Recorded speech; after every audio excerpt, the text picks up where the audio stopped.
Welcome back on the AM show. We get into the news review now. I'll be introducing my guest shortly, but this segment is supported by Endpoint Homeopathic Clinic, and they're offering you, if you're a man, prostate screening gratis for free. If you're a woman, fertility screening. So do you know the status of your prostate? Do you know how healthy or unhealthy it is? Do you know whether there's anything malignant going on there? You should, especially if you've crossed 30 years old. Now, you don't wait till you're 50. If you've crossed 30, get yourself checked. And for a woman, do you know your fertility status? That is why I encourage you to make tracks to Endpoint Homeopathic Clinic. Now, here's where you can locate them. Here in Accra, at Spintex opposite the Shell signboard. Again, you can locate them in the Greater Accra region in Tema Community 22. Then there's Kumasi, Kronomabwe here behind the Angel Educational Complex. There's Takrady Anaji Estate, and there's Tichiman Hanswa and Nzema as well. It's Siama Nzema. If you'd like to call them, the numbers are 0244 867 068 or 0274 234 321. Endpoint Homeopathic Clinic, the end to chronic disease. But just the start. We're kickstarting the news review here. And I have joining me for a conversation, executive member of the National Democratic Congress, South Africa, Benjamin Kofi Quashie. He is our guest. Good morning, Ben. Good morning. How are you? The name is Benjamin too, actually. Wow. Nice meeting your name. So it's Benjamin and Benjamin on the news review. But I'm not surprised you mentioned Andy. A lot of people mistake me for my good brother, Andy Dusty. Wow. Benjamin. In-house, they call me Benny Dusty. Very wrong. So I'm not wrong after all. You're not wrong after all. So it's good to have you in the studio. Just tell me, South Africa, what basically took you there? Nowadays, there's so much talk about brain drain, people migrating to other parts of the world, all for certain reasons. You've heard about our nurses and all of that. Yeah. What took you to South Africa?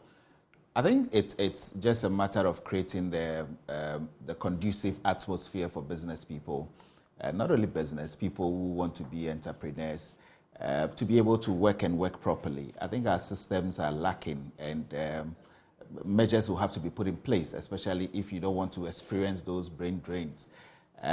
If we make the environment so conducive, I think that people like me will always want to come back home and help grow the economy. So yes, the brain drain is a problem, we admit, but if the systems are not there to enable us work properly as individuals, we would continue to seek greener pastures elsewhere.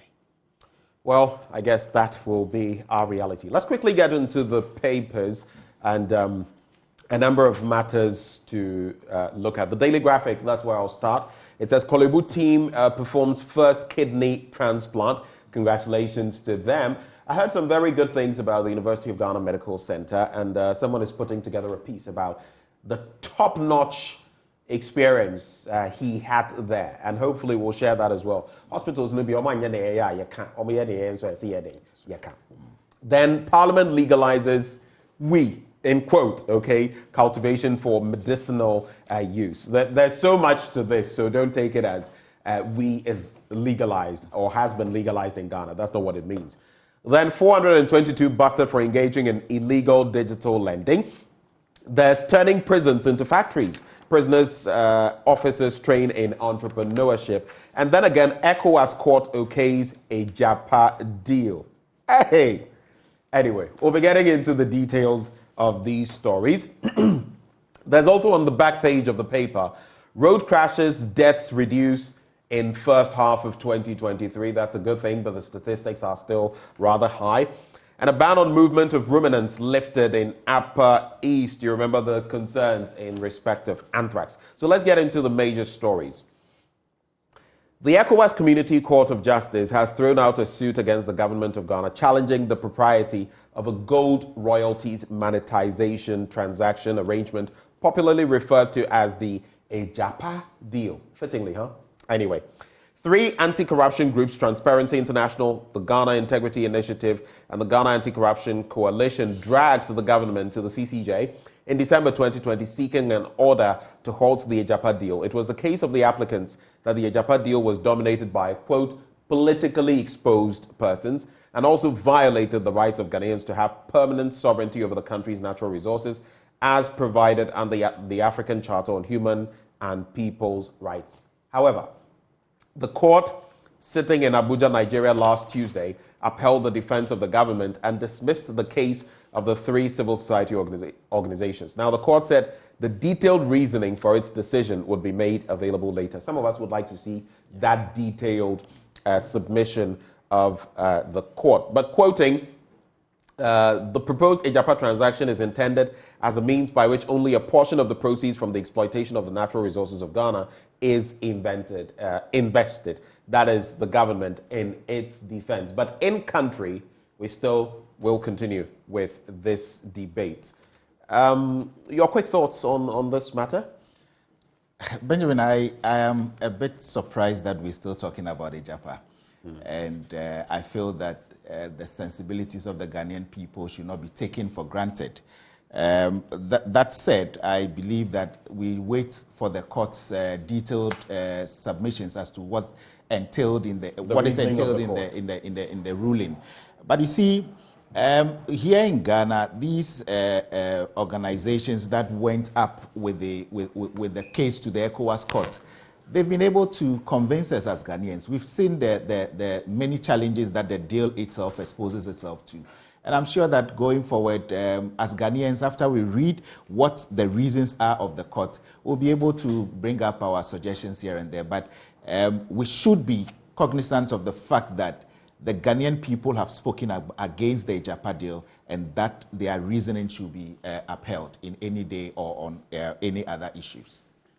Well, the court has its stance. It has delivered its ruling, and we'll find out what the ratio is, as we would say, the ratio decidendi.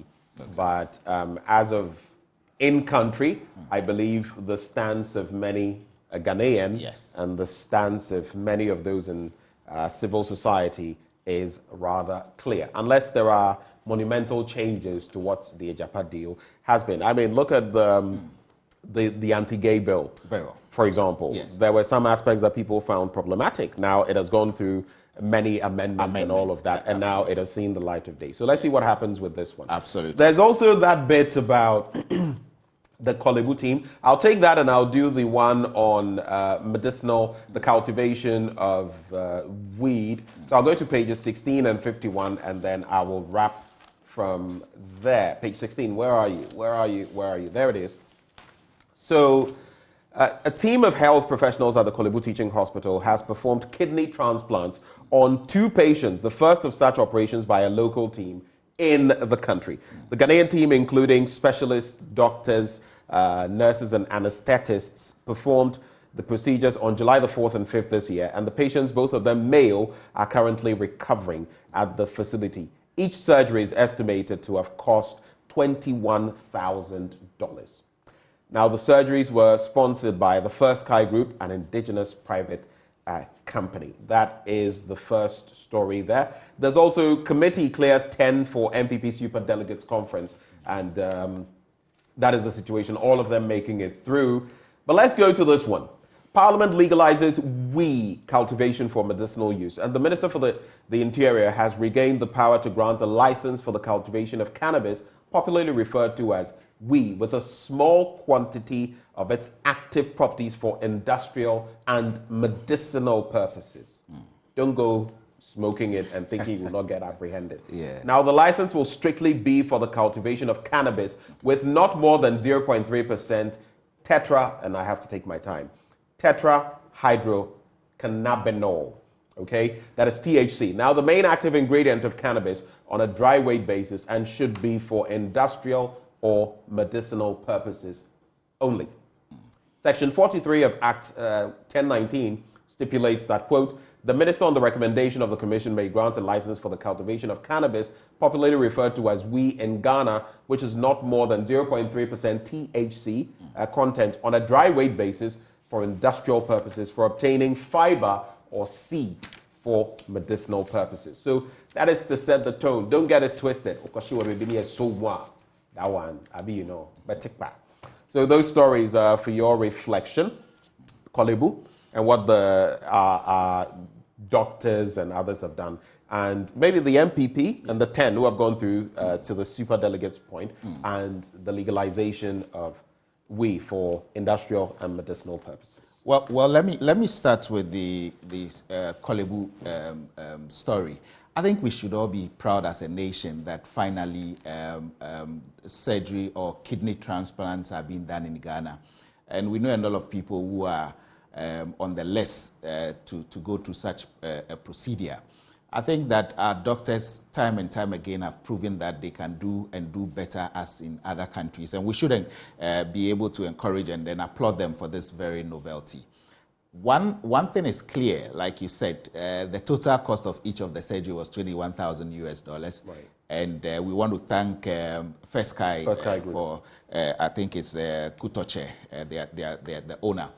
And I want to believe that we should, as business people, also come to the aid of most of these people. There was a story about a Ghanaian staying in South Africa who has relocated to Ghana, and it's also built to undergo this same transplant. And I believe that with this good news, she will be happy. She will know that she's in safe hands. The name is Auntie Mimi. On the issue of the cannabis as well, I'm happy that you've given the clear explanation so that we don't get it twisted. For industrial and commercial purposes. And I think it's also another... so it has a medicinal aspect to it as well, yes. So I think that this is also another form of income that will be generated and that will go to help our ailing economy. I believe that Parliament in its own right sense had debated this, and it has been adopted and it has been passed as a law. We are grateful as a country, and then we want to ensure that we don't misapply what the rules are. We don't go contrary to what the Act says. On the last issue that is to do with the MPP aspirant, we just want to wish them well. In a multi-party democracy like we have in our country, we should be able to encourage such things. Only to say as an NDC person that we know all of them, all the 10 people that are seeking to be flag bearers of the ruling party. We've seen their records. We know that they are part of the monumental failure that we have today. But anyway, we just have to wish them well. Anyway, wish them well. The political space must also be conducted with some decorum, decorousness. And so, Aaron, Babako Kokomi, I think you're missing the point. You sent a message. You said, narcotics or cannabis, one of the substances or elements that are destroying our young adults and forming groups within ghettos is either cannabis or other dangerous drugs that are very harmful to the human system. And you say, my point is that other international communities have advocated the legalization of cannabis. We shouldn't go that way as a country. And then you talk about we should look at the dangerous aspects of the substance, but not the scientific and the economic benefits. So that is not what has been legalized. It's not been legalized for that purpose. There are certain medicinal purposes that you can use the oil of cannabis for. And those are the ones that are, I mean, did you know that in treating epilepsy, for example, there are ways that some of these can be used? So those are the aspects. And for industrial use, nothing to do with using it recreationally or smoking it or anything of the sort. So don't mix the two. Let's look at what paper you have. You're starting with the Finder, right? Yes. Okay, so start with the Finder, and then I'll get into the Daily Guide newspaper. So the Finder has 17 defunct government entities to be sold. Liquidation listing on GSE. Strategic investments also planned for the rest. And then Damango Best Tourism Destination, that is from Honorable Samuel Abujinapo, Minister for Lands and Natural Resources. So on the story of the 17 defunct government entities to be sold, if I could read briefly, it says government is to dispose of some 17 defunct entities which have been left to rot for decades. These include Aboso Glass Factory, Central Stores, Bungalow of the Bogatanga Meat Factory, Bonza Tire Factories, Clinic Research Laboratory of the Ghana Consolidated Diamonds, Regional Office of the Ghana Food Production Corporation at Srodai, and the guest house of the State Construction Company at the Dagomba Street in the Northern Region, among others. So, so the story basically talks about government trying to ensure that these entities are sold so that they are able to be revamped to help the Ghanaian economy. So interesting story there. Any others you want to get into? Yes, and then on page Maybe we can take 4. the story on inflation. Yes, on page, yes. Also it's also on the page 4. It says that inflation for June rises to 42.5%.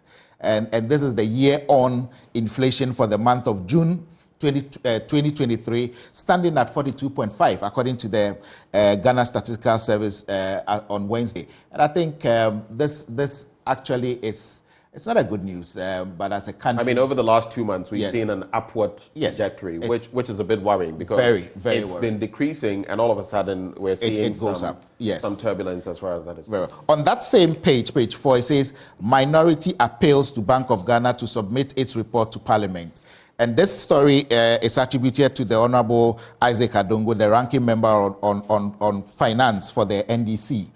Now, it says that the Minority National Democratic Congress has appealed to the Bank of Ghana to comply with its own act by submitting its financial statement report to Parliament. And I think that this story it's something that as Ghanaians we should take serious, because this is Bank of Ghana applying sanctions just recently against 2 banks, First National Bank and Right. then Fidelity Bank. So if they are enforcing the regulations with them, I think that they should also be made to be compliant, because they are supposed to present their report to Parliament. And I think that that is another story. So what is good for the goose is good for the gander. Absolutely. If the regulator is regulating, then Yes. the regulator must also be regulated. All right. I think that is just fair to say. Yes. Let's get into the Daily Guide newspaper now. ECOWAS court dismisses Agyapa deal suit. We've already looked at that story. NPP clears 10 for flag bearer race. We've looked at that as well. Over 400 illegal online loan operators arrested. I'll be getting into that. And there are a lot of these online outfits. Be careful. Be careful which ones you deal with. Upuni dashes to Supreme Court again. Aren't we becoming tired of this story already? And then Article 97 haunts NDC MPs. On the back page, some sporting news. Al Ahly dangle 100 million euros before, guess who? Paul Pogba. And then Kane keen on Bayern move. Nice way. Kane keen on Bayern move. He's desperate to leave, but it doesn't look as though Tottenham Hotspur are keen on letting him go. Lionel Messi lands in US for Miami unveiling, and drafts, or as we'll say, draft federation set for African tourney. Let's get into the paper. Look at page 6 of the paper and what news it has there. So, members of parliament from the opposition NDC have expressed concern that they may become victims under Article 97(1)(c) of the Constitution for their continuous boycott of proceedings in favor of Asin North MP James Jachikwason if Parliament declares them absent. Now, Article 97(1)(c) of the 1992 Constitution says, and this has come up because the Speaker of Parliament had something to say about this yesterday. It says, a member of Parliament shall vacate his seat in Parliament if he or she is absent without the permission in writing of the Speaker, and he is unable to offer a reasonable explanation to the Parliamentary Committee of Privileges from 15 sittings of a meeting of Parliament during any period that Parliament is summoned to meet and continues to meet. That was the same thing that was used against Agyapa, Member of Parliament for Dome Kwabenya, among others. She's still at post, though, I mean, these issues came up. So how is that going to pan out? We'll be finding out.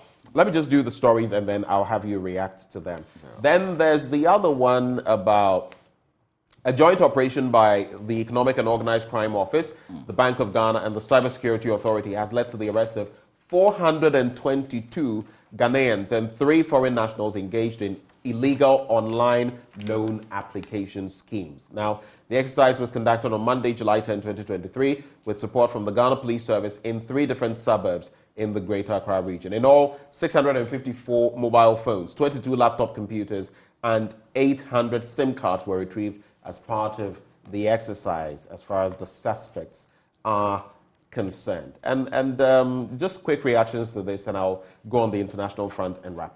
Well, I think on the issue about the fake loan apps and the people that have been arrested. They're everywhere now. Yeah, very, very everywhere. And I think that On that note, we need to be congratulating the Bank of Ghana because continually they've told us about these fake apps, loan apps that we need to be careful of. It is imperative on us as Ghanaians to keep on echoing it to our people so that they know that these are things that we don't need to encourage. These apps have been propagated to be fake. And so we need to leave it there. And I believe that the suspects that have been arrested, whatever needs to be done to ensure that this doesn't continue, the Bank of Ghana will put that in place. And I'm happy about the story. All right.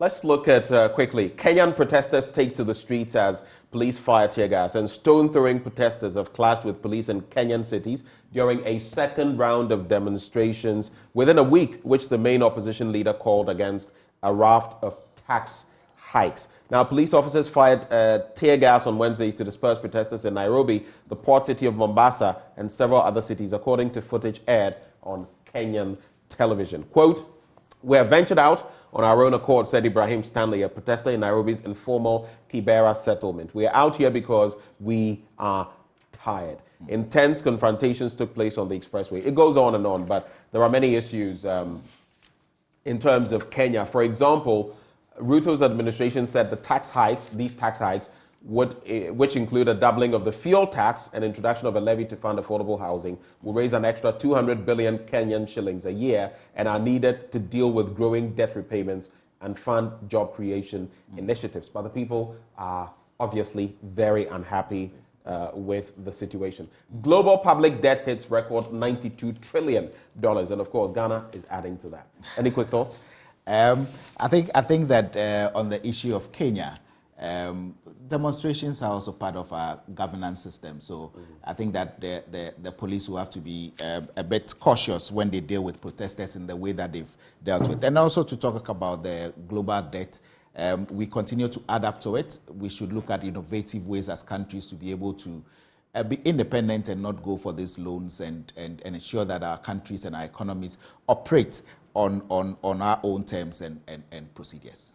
It is clear that if we're going to develop Africa, if Ghana is going to develop, we must do it through homegrown policies. We must think outside of the box, and we must think beyond IMF and the Bretton Woods institutions. It's not to say there's nothing wrong with them, yes, but they will not spur on development. They will not develop your country for you. Absolutely. You will have to. And recently I heard Kwame Pianim, the ace economist, saying that, look, now we're talking about fiscal discipline and all of that. When we're borrowing, did we remember that?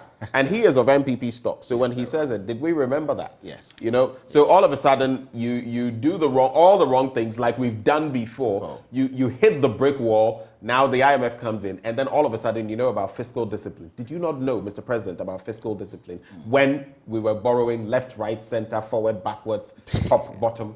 Did we not know? Anyway, which other stories do you have?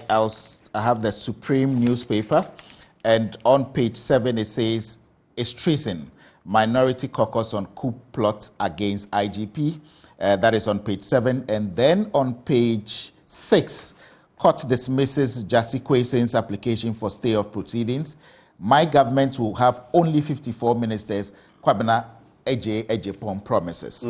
On the story, I listened to him, and he honestly made a lot of sense. A lot. Kwabena Agyapa, I mean, of all those I have heard so far, Kwabena Agyapa, and I do not affiliate with him in any way, I'm just saying it as it is. Yeah. He made a lot of sense. A lot. On agriculture, on our economy, on corruption, on why we've ended up where we are. Yes. And I think, governance is not just about ideas, but at least he espoused some intelligent ideas. A lot of intelligence. I also heard about his propositions when it comes to running football administration in the country. Right. And I felt that it made so much sense. And he says you cannot look at where our politics is and think you detach it from the football. No. You know, when some things are going well, naturally others will also go well. Perfect. Look at where our sports is now. Deplorable. Deplorable. And I think that... But let's not forget our women. Our women are doing very well. Very well, yes. The women, I keep saying that I don't understand why we are not operating like in the US, where what the male teams get is what the female teams get. Our female teams consistently have been doing well. Look at the Hazakes ladies placing second in that maiden CAF championship. Look at, is it the Black Princesses or Black whatever? Recently, what they went and did, winning the Wafu thing. Yes. And we don't give them enough credit. The men... I'm not saying they do nothing, but when was the last time they won any trophy? Yet we keep pumping the money there. Let's invest in the women as well. Yes. Yes. I believe that Ket is listening and Ket will do the right thing. Hopefully. Yeah. We've marginalized the women for too long. Very It's well. not good. That's Some of your fans are watching. Benji Ojan says, watching live, the Jagaban himself flying the NDC SA flag high. He says, thanks, Mr. BKQ. Then there's Wilbertina, who says, women's organizer, watching you live from South Africa. There's also, James Oforiapia, who's also watching. He says he's a branch organizer. But they will turn back, Yusuf says, they'll turn and purchase these entities in their names instead of revamping them for the state. MPP is diabolical, you say. I think it's about the state-owned enterprises. Absolutely. So we have to go, but let me just leave you with these headlines. Over 400 persons arrested. We've already done that story. S&Ls seeking additional funding sources amid rising costs. June inflation rises marginally to 42.5%. And restructuring cocoa bills, local banks push for favorable terms. Before we go, I would like to salute someone, a fantastic human being, a friend all the way in Tennessee, Wallace Nana Kofi Hudson. And he's a Friday born, so we gave him Nana Kofi. You're a wonderful, cheery, kind, humorous, and very lively person. On this day, I wish you plentiful blessings from God. And I must say that your age looks so good on you. You don't look your age. I don't want to mention your age, but happy birthday, Wallace Nana Kofi Hudson. Cheers to another major milestone. Greetings to you. Any final words? Just to say that when I entered, you spoke about why there's this brain drain thing. And I believe that if our policymakers are listening, if government is listening, we should be able to grow our businessmen and women in this country. We should do everything possible to ensure that the environments are conducive so that people that are exited Ghana looking for greener pastures will realize that the greener pastures are here and they will come back and help develop our country. Lucy and Sam Lexus also watching all the way from South Africa. Thank you for doing the watching. And we've done this morning together with executive member of the NDC South Africa, Benjamin Kofi Quashie. He has been our guest. Before we go into sports, this segment brought to you by Endpoint Homeopathic Clinic. They're offering free prostate screening, free female fertility screening. Here's where you can locate them. Here in Accra at Spintex, opposite the Shell signboard. There's Kumasi Kronumabwe here, behind the Angel Educational Complex, Takrade Anaje Estate, Tema Community 22, Techiman Hanswa, and Esiama Enzema. You can reach them on 0244 867 068 or 0274 234 321. Endpoint Homeopathic Clinic. The end to chronic disease, but the start of sports. Up next.